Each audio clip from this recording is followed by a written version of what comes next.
What's up, everybody? I'm back with another boot review. This time I've got a pair of 2408 Redwings. These ones has the deteriorating sole on it. This is probably one of the most baffling problems I've ever seen on a pair of boots, which is a darn shame because this sole in theory works really well. And the earlier models, when they first come out with this boot, the outsoles didn't do that. It wasn't until later on that the outsole started deteriorating on these. And what I mean by deteriorating is that the outsole basically comes apart in chunks, and it only does the outer layer, the hard layer of urethane. The inner layer, the soft part, or the lower density part, doesn't do that. It's still in the boot. So these pair of boots here, I did get to wear a little bit, but once the outsole started deteriorating, it became uncomfortable to wear because of the variations in how it felt underfoot with that stuff falling apart. This is still my favorite model of Redwing boots to buy, and I'll continue to buy them just because I have a pair. I'll do those after these that I've worn that I got 10 years out of, and that's the reason why I like this boot so well, because that's pretty hard to do. And I did get to wear these some. There's some scuffing on the toes and stuff that happened, but when you look at the sides here, this is what I'm talking about that makes it, hard to keep wearing a boot. This is bizarre, and you can see it just, you can't wear that. And I don't know why it picked the stickiest, gummiest, most comfortable outsole that's probably ever been made by a boot company to do it to.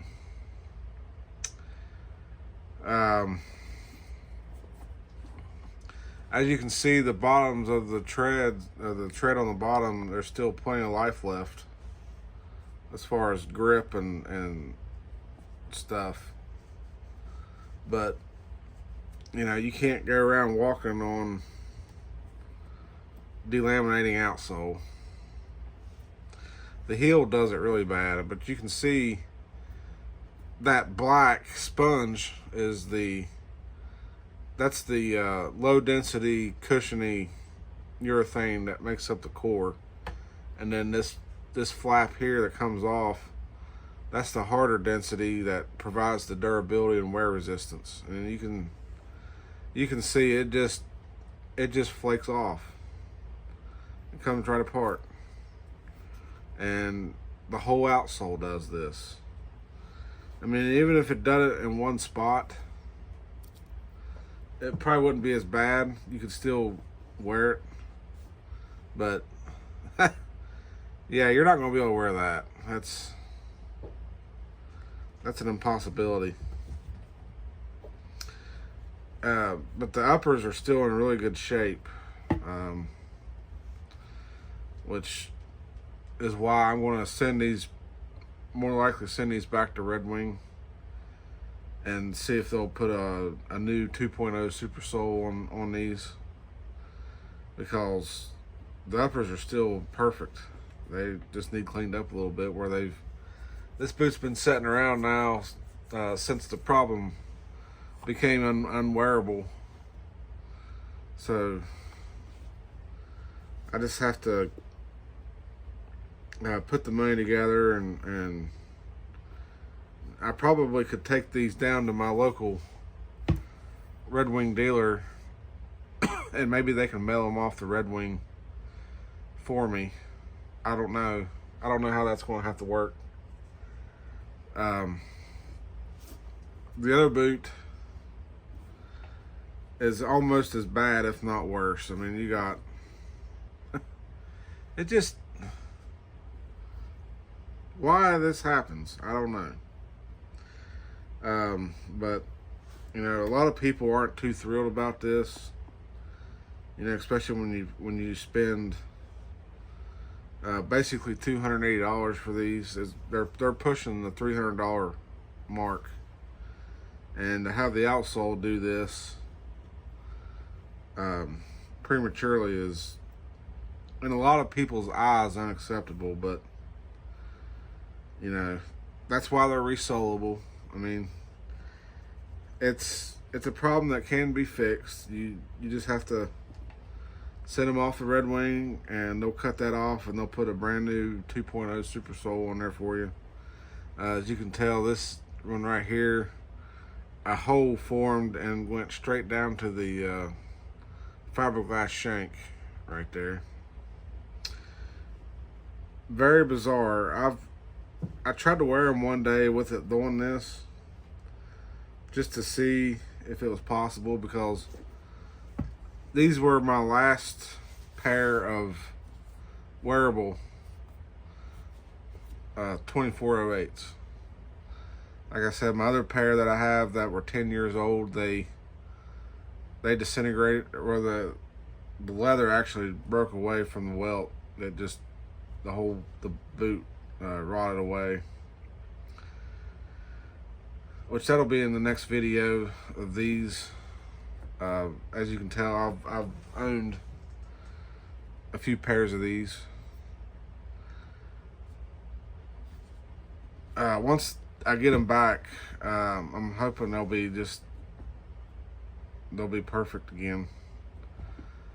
So what I want to do is, so I can have a pair to send to for repair and a pair to wear, I'll buy a new pair. So that way I can wear the new pair while this pair is getting rebuilt. It's hard to tell how long that'll take. I mean, of course, it goes clear out to Redwing, Minnesota, and it gets, you know, in the system. It's hard to tell how many pairs of boots are in front of it. And hopefully by now, Redwing has perfected the formulation for this outsole so that it doesn't do this again. The pair that I wore for 10 years, it didn't really do that until at the very end. I started getting a little bit of the separation on the sides, but that was about it. The rest of it was still solid. It was only on this outer edge that it started doing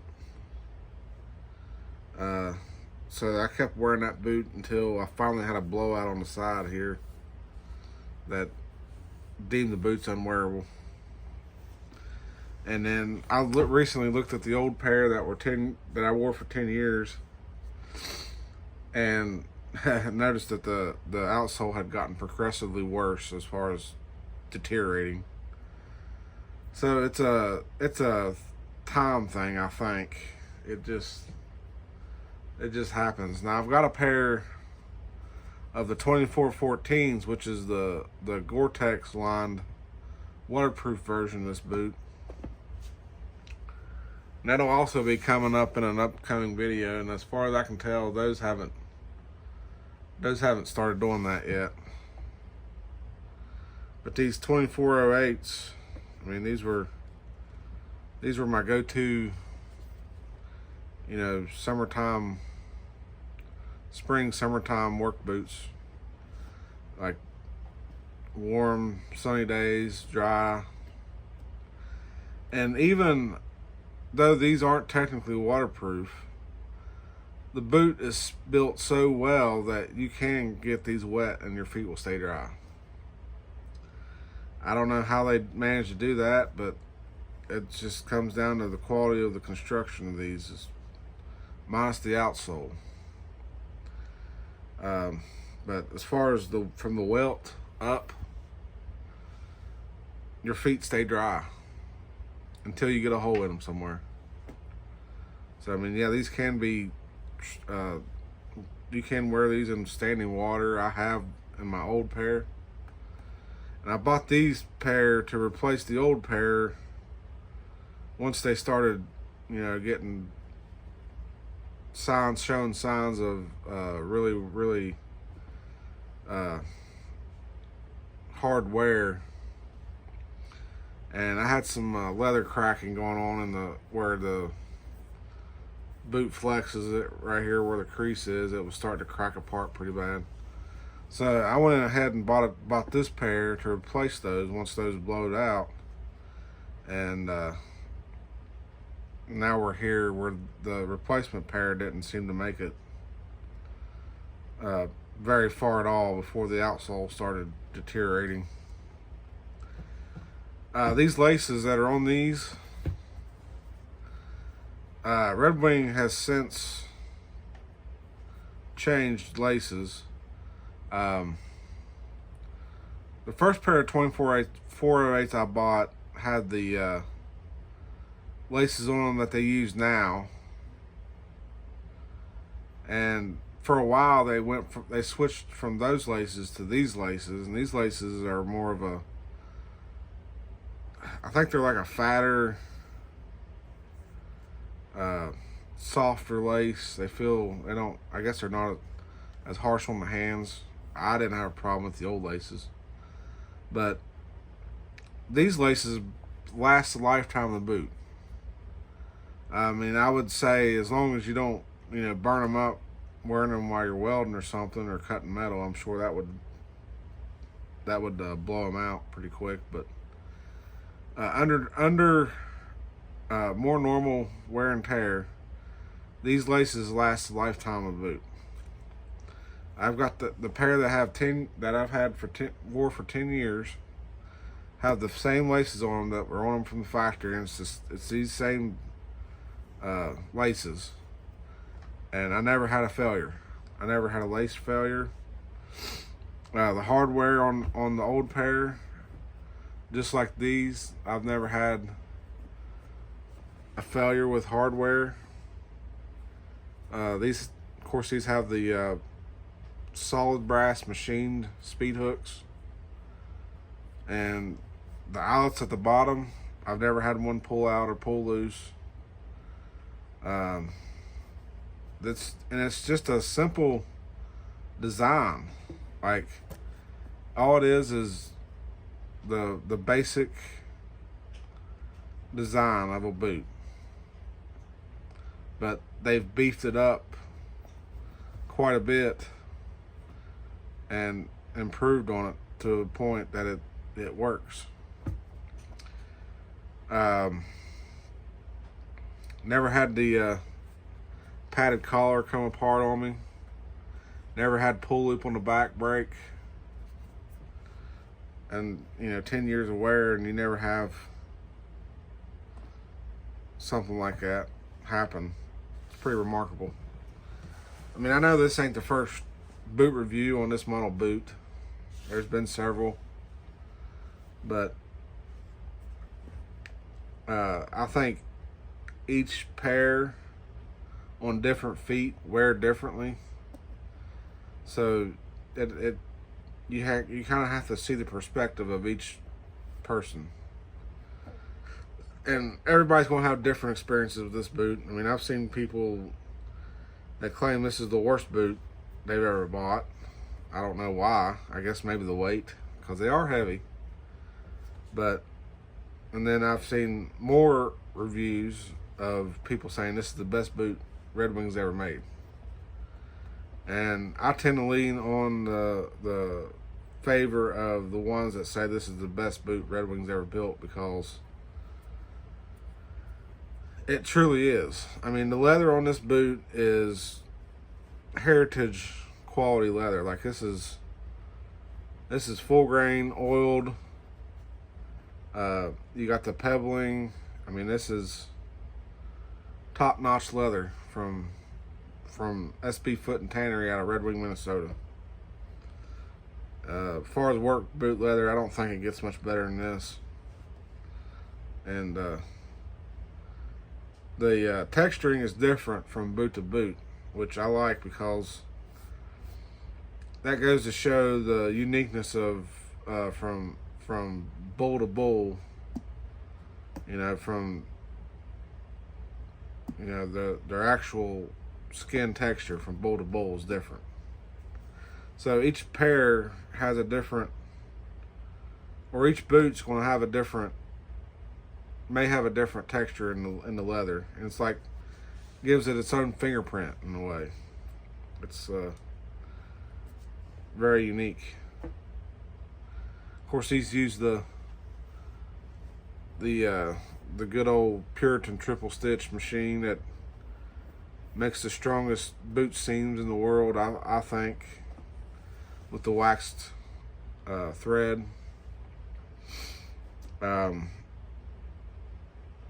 They use it on the vamp seam and the heel counter, which goes all the way up the back and back down around. So it's all Puritan stitched. They have a Puritan double stitch machine apparently that does it on the 2408s, and then like the 2414s and the 3414s, I believe, is what the insulated boot is. It's they do the triple Puritan triple stitch on the heel counter, and I think that would be my only gripe with this boot is I wish they'd done the Puritan triple stitch on the heel counter as well, so the double. But even at the double, I've still never had a failure there either. I've not had a failure on any of the leather, on any of the hardware, laces, nothing. It's a solid boot. I mean, these boots are like tanks on your feet, except they're comfortable. The size of the boots I wear in these is a 9H width. And that was another thing that drew me to Redwing, was out of all the brands of boots that are out there, as far as off the shelf, I had never seen or heard of a company making an H width boot.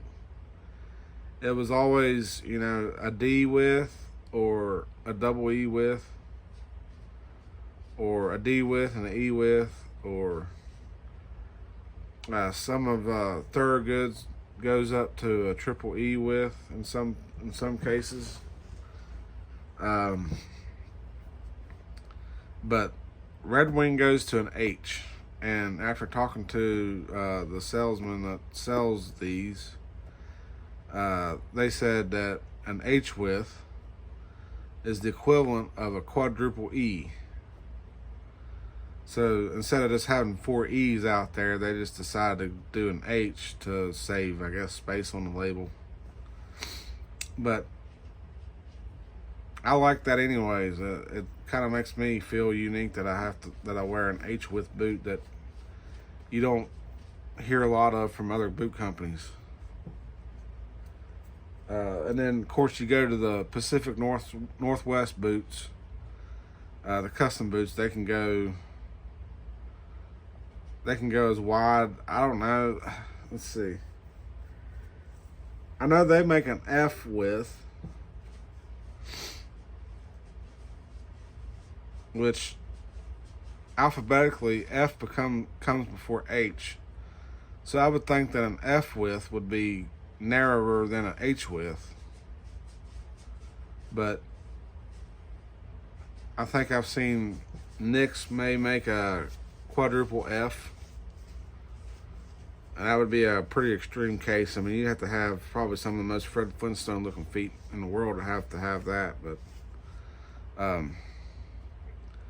yeah, that's H width and a 9. And I've done the feet scan on Redwing shoes.com. They have a scan feature that you can scan your feet while standing up and looking, and let the camera look at your feet, and it'll basically give you a size that they recommend. And when I done it for this model boot, it said I was an 8.5 H, but I feel like an 8.5 would be, it would probably be too small. It wouldn't be too small width-wise, but it would be too small length-wise.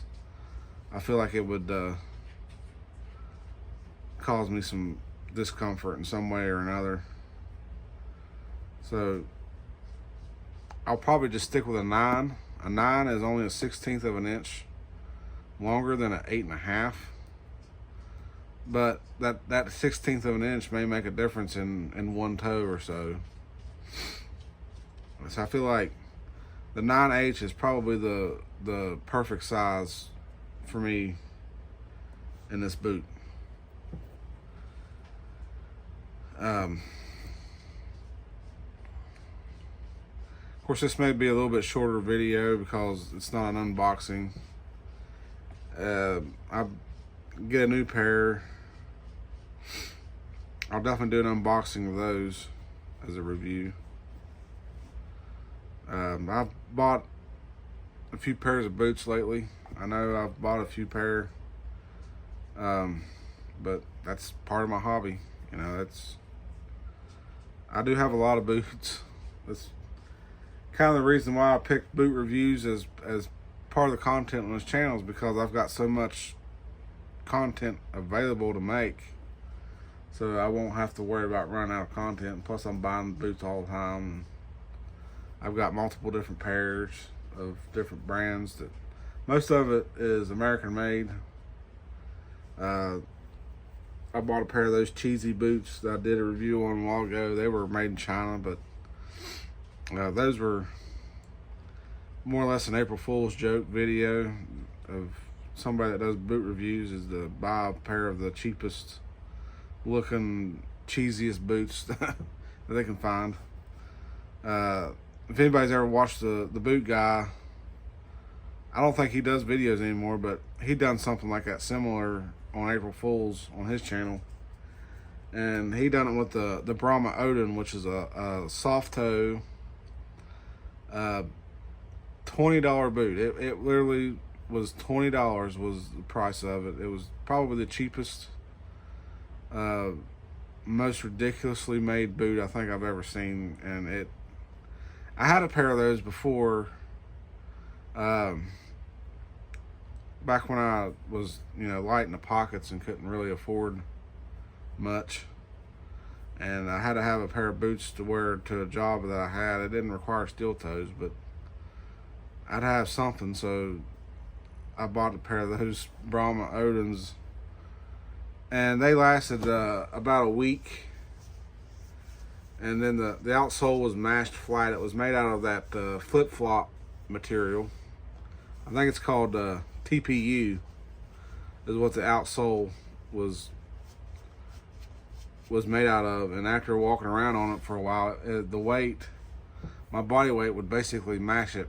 It mashed it flat, and there was like wrinkles on the side where it mashed the sole down flat. It was weird.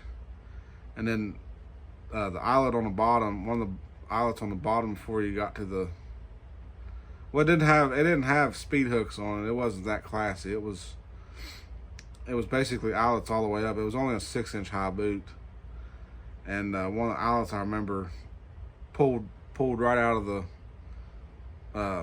what they claim was leather, which it was basically the rough outside of the leather, but it was like so thin to make up the thickness. They had a layer of like stuffing material between the thin layers of the leather they stitched together. And there wasn't enough meat there that the eyelet just pulled right out. And so I started using the hole that the eyelet was in, and before long it ripped through too with the laces, so that was the end of that. I was like, yeah, $20, you're basically going to get a week out of them. And after about a day of wearing them, they wasn't really that comfortable anymore. They weren't really comfortable to start with, but